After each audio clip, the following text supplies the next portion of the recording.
Evening, everybody.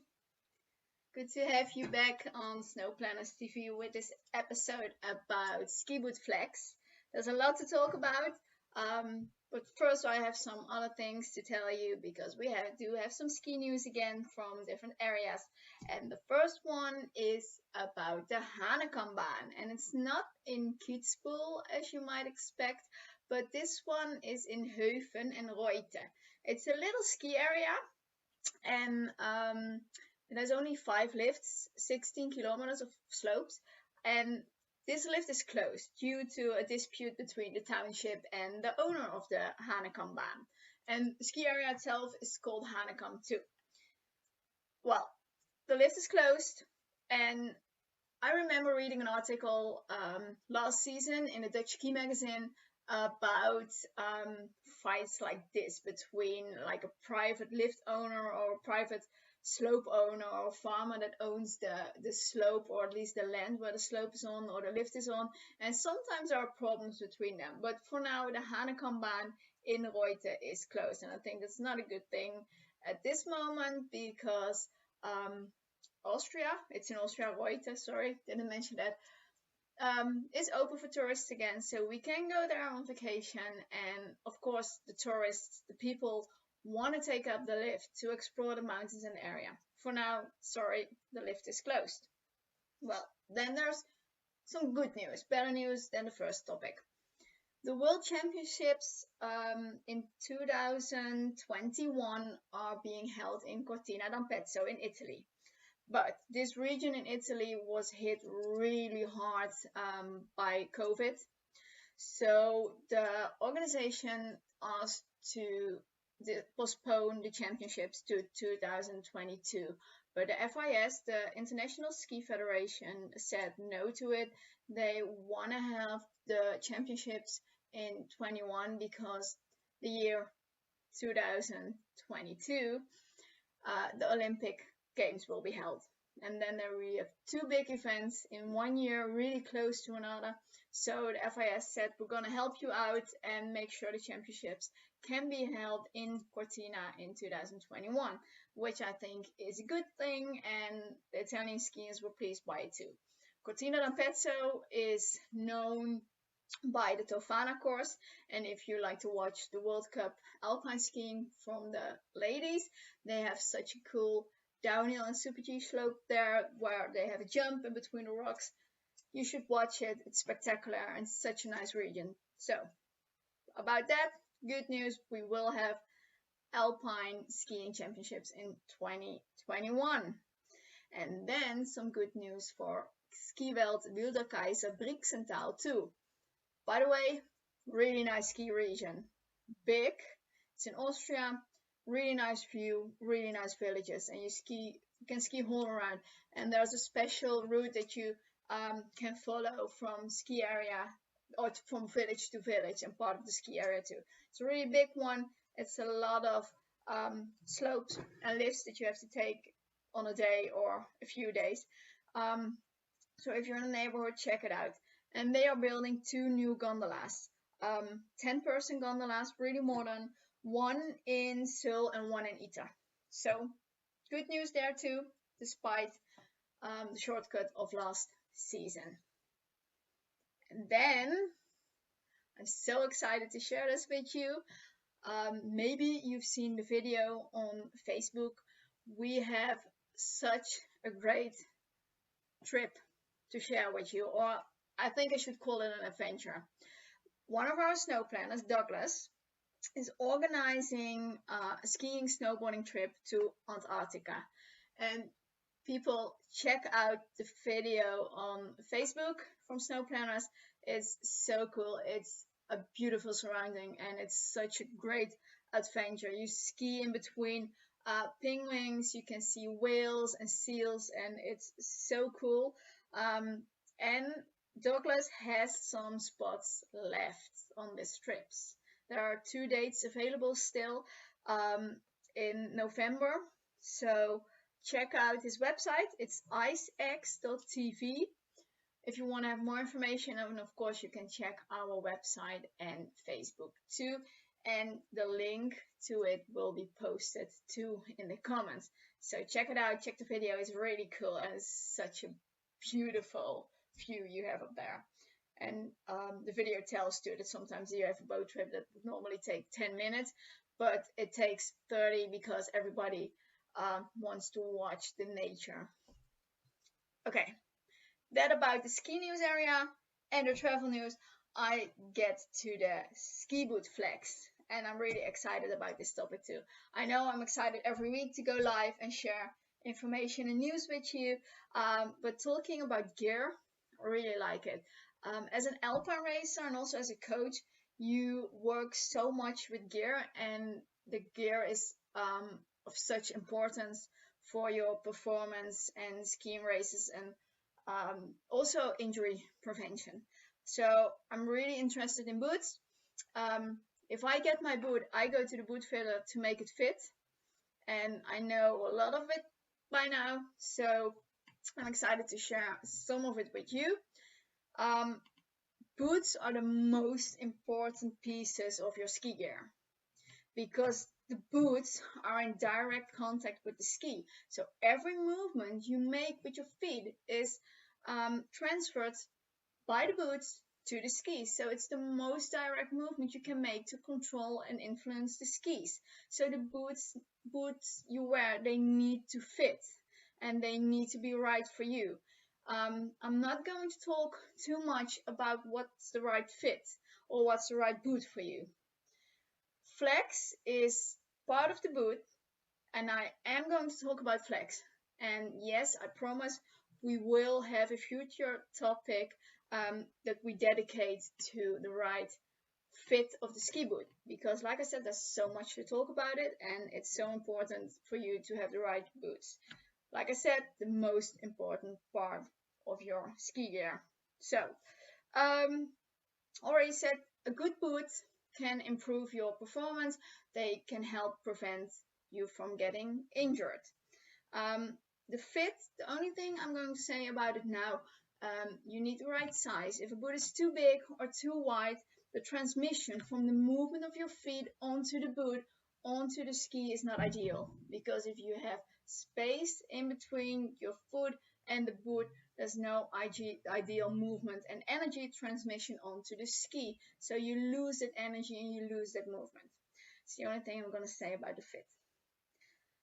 And then there's, beside the flex that you have to choose, there's a sort of boot you need. For instance, this is a race boot. I really like this one. It's so easy and simple and has such a good fit for my feet. I have to say it, it's for my feet perfect.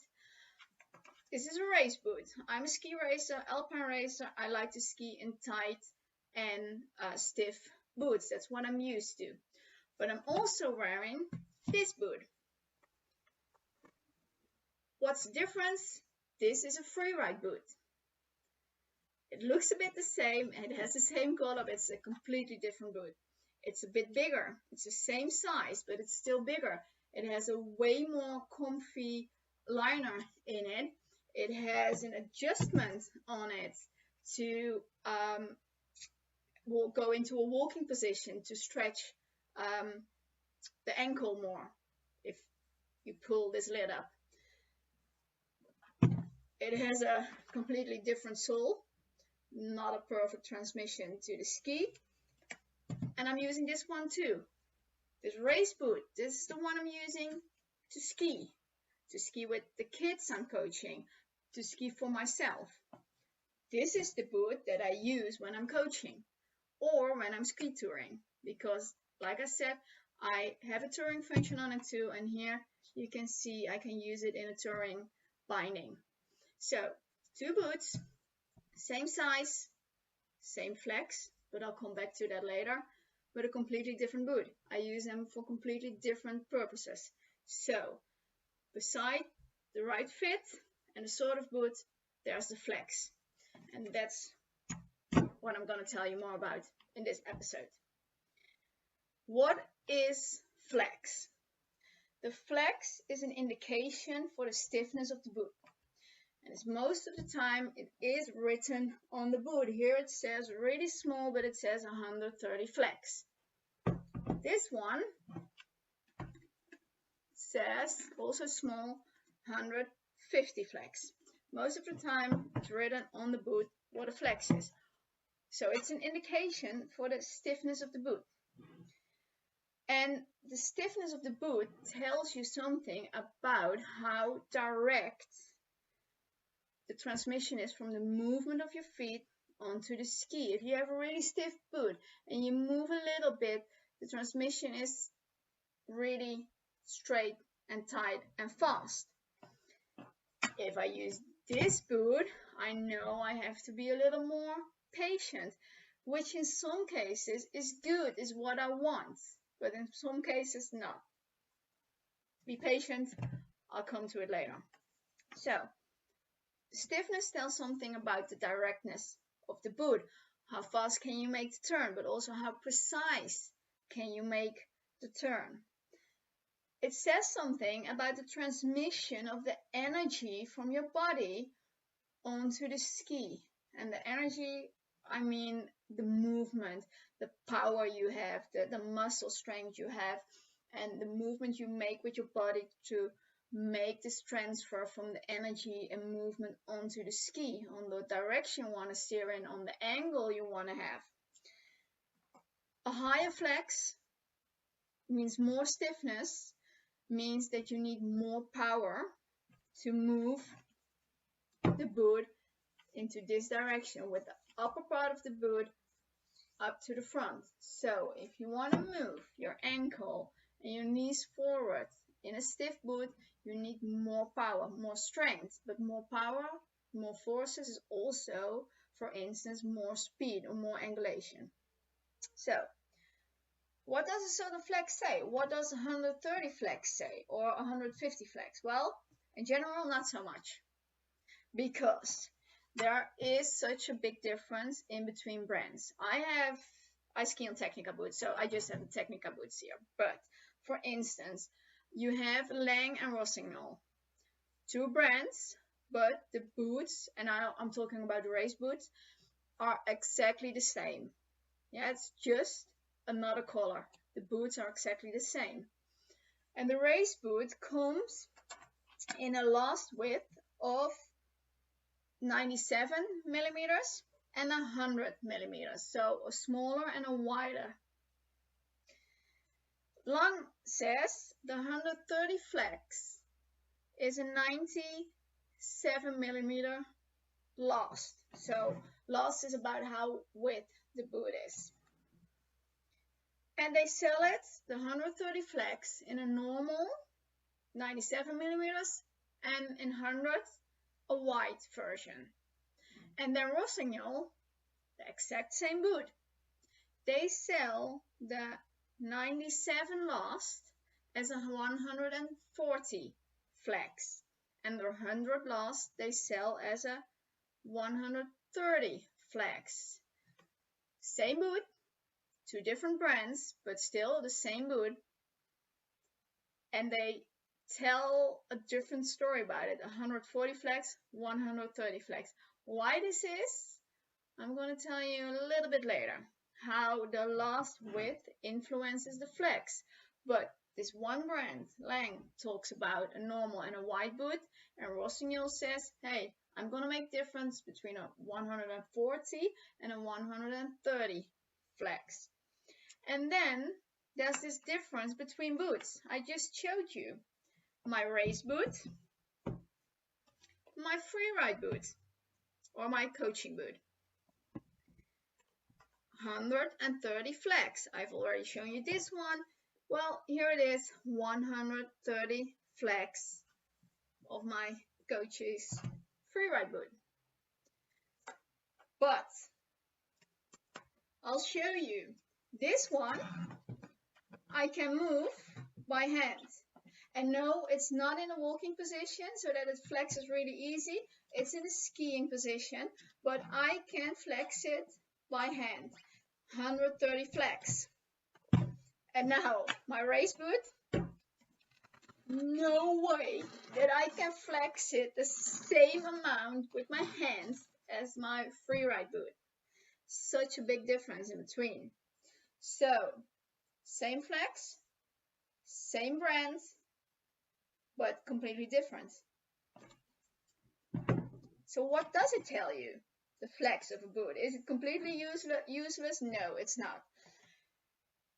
Here I have the 130 flex, and yes, I have a 150 flex too.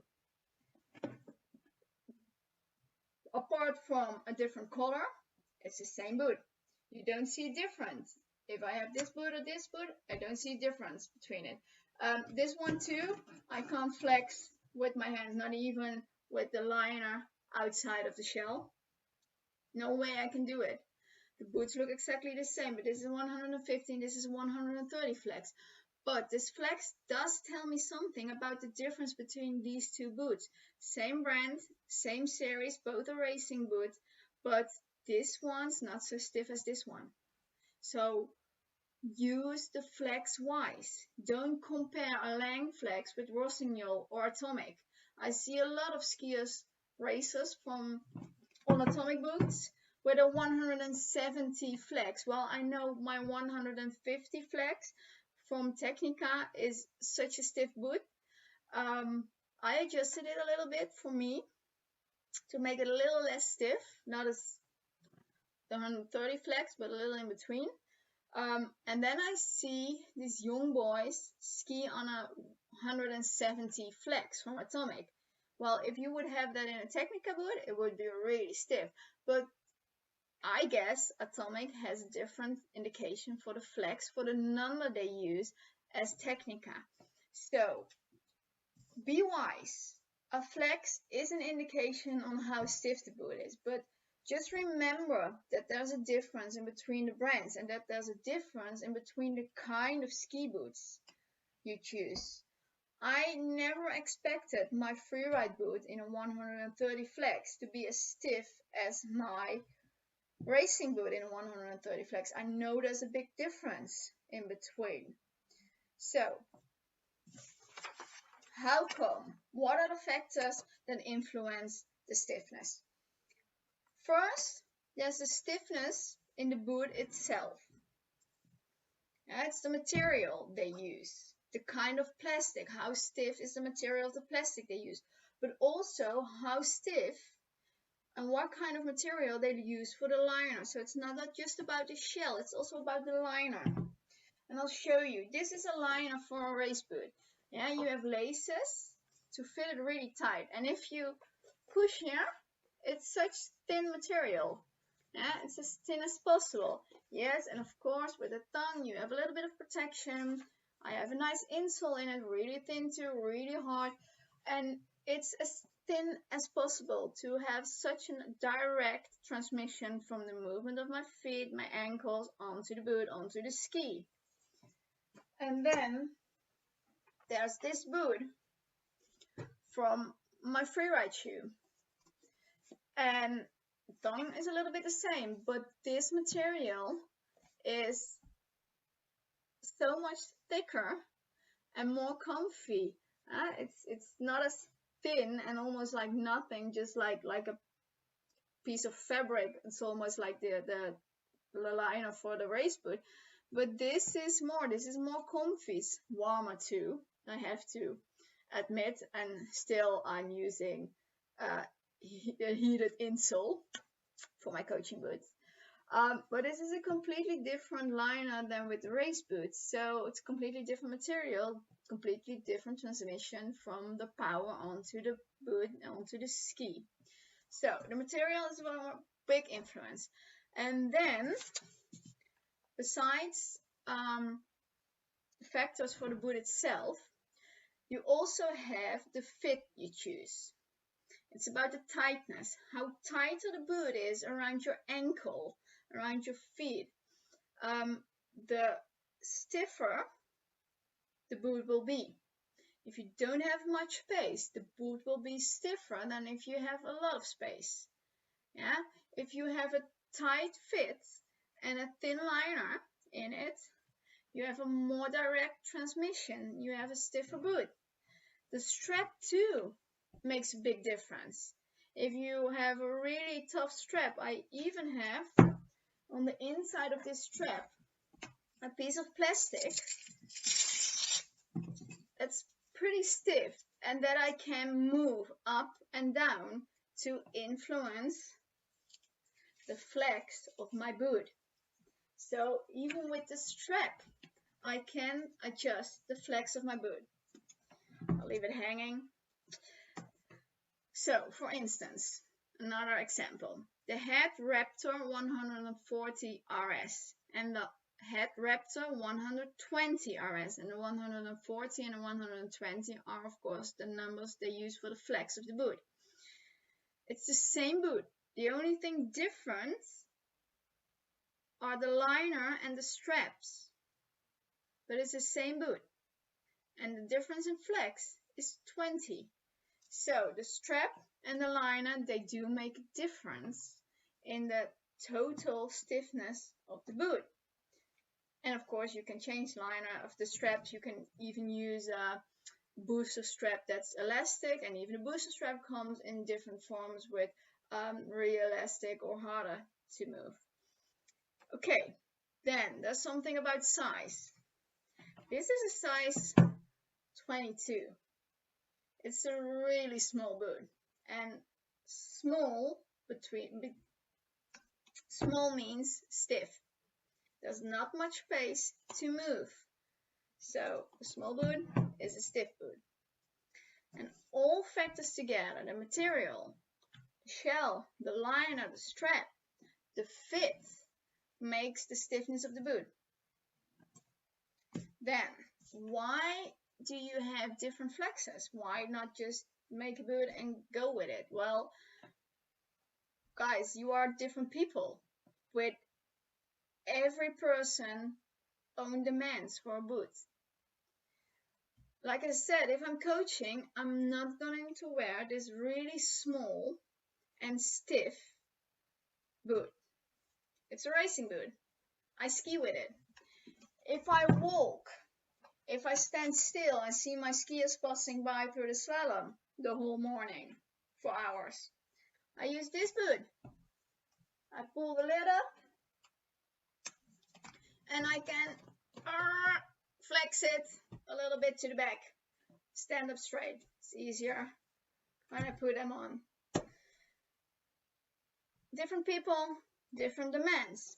If you are a better skier, you want a boot that's a bit stiffer in general, also depending on what you want to do with it. But in general, a better skier needs a stiffer boot. Why? Because a good skier skis with more power, more angulation, so they are working different forces on the boot than somebody who's easy cruising down and not skiing with that much angulation, that much speed on really icy slopes. So the higher the forces, the stiffer the boots needs to be. So if you ski with more power, more strength, more muscle strength you have, if you're stronger, the transmission is different. If you want to have more precise steering of the ski, you want a stiffer boot because it's really more direct than a boot that's less stiff. If you ski a difficult ski, you want a stiffer boot. If I would be skiing down with my 188 centimeter and 30 meter radius giant slalom ski, I'm not so pleased when I ski with this boot, because the ski is a ski that needs a lot of power and a lot of strength and forces to be bended and to be turned and to be angulated. If I use this boot, the boot is pretty soft, and I push through it. The transmission is too slow. Even if I use this boot on a GS ski, even if it's we call it a tourist ski, it's the giant slalom ski, not fit for races, but one step below it, it's a perfect ski for me as a coach. But even on that ski with this boot, and it's also because I'm used to racing boot, and I'm not telling you if you have this kind of giant slalom ski that's for normal consumers that you need a racing boot. No, I'm just saying I am used to a racing boot, a stiff boot, small boot. So if I'm skiing with this boot on an icy and a steep slope on this giant slalom ski, the consumer giant slalom ski, I'm not skiing as clean as well as with my racing boot. There's a difference in between. So if you have a tough ski, you want a bit stiffer boot. Then there's also a difference between skiing, for instance, slalom and super-G.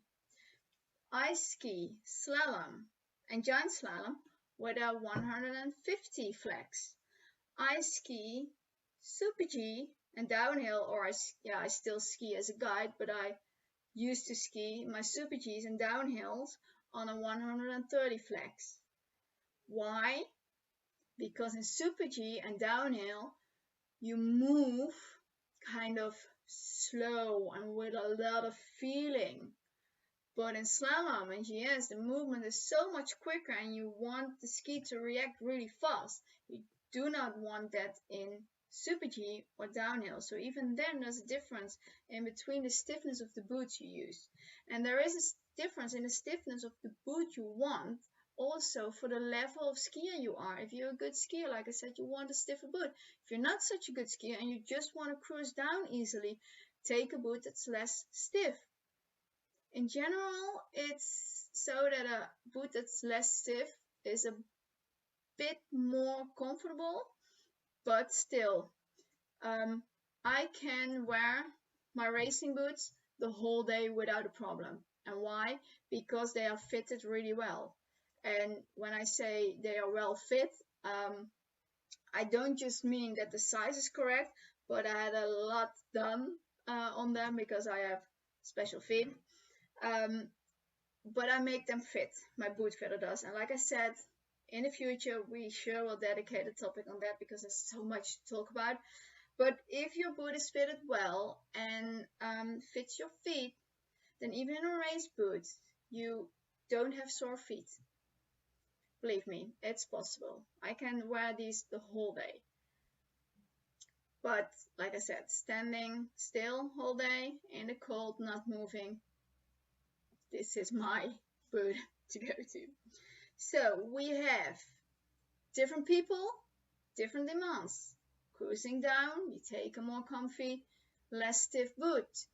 If you're not such a good skier, you don't want the ski to react really fast if you make a movement that's not completely right. No, you want to take it a little bit more easy, so you take a boot that suits you. If you're a mogul skier, you want a different boot than an alpine racer or a free rider. A good free rider wants different boot than somebody who's cruising down the slopes. So there are different amounts, different people, different boots, different flexes. For sure, different flexes in the boots. And there's also the thing, what I already said about the size of the boot. And not just the size of the boot, but also the size of the person, the height and the weight of the person in the boot. If you're really big and heavy, then you need a boot that's a bit stiffer. Because if with all this weight, and if you're really strong, with all this muscle power, you push this boot, yeah, then sorry, it will be not stiff enough. You will push through it. So it's also about the weight and the height of the person skiing on it. So what did I say? Weight, height, level of skiing, and also the demands. Like I said, I'm the same skier if I ski in either boot, but I use this one for different purposes. So I think that's all I wanted to tell you about boots. Checking the time. Yes. I think that's all. If you have any questions, sorry, I've been so into my story, I haven't checked, but if you have any questions, let me know in the comments. I'll check it. You do read the article on our website too that Gijs wrote, because this is why I thought about this comment of this topic. Gijs, one of our snow planners, he wrote an article about ski boot flags. He posted it into our snow planners WhatsApp group, and everybody went into a discussion, and I said, yes, this is something we need to talk about because there's so much uncertainty about the flags. So after this story and hearing this, never again go into the shop and say I need 100 flags ski boot, because you don't know in advance. Because 100 flags from the one boot can be a 140 or a 90 flags in a different brand. And remember, there's no such thing as a 130 flags or a 120 flags, because every brand is different, every series of boots in between the same brand is different. Okay, I hope I gave you some useful information, and like I said, I haven't checked the comments during my story. If you have any questions, post them and I'll answer them later.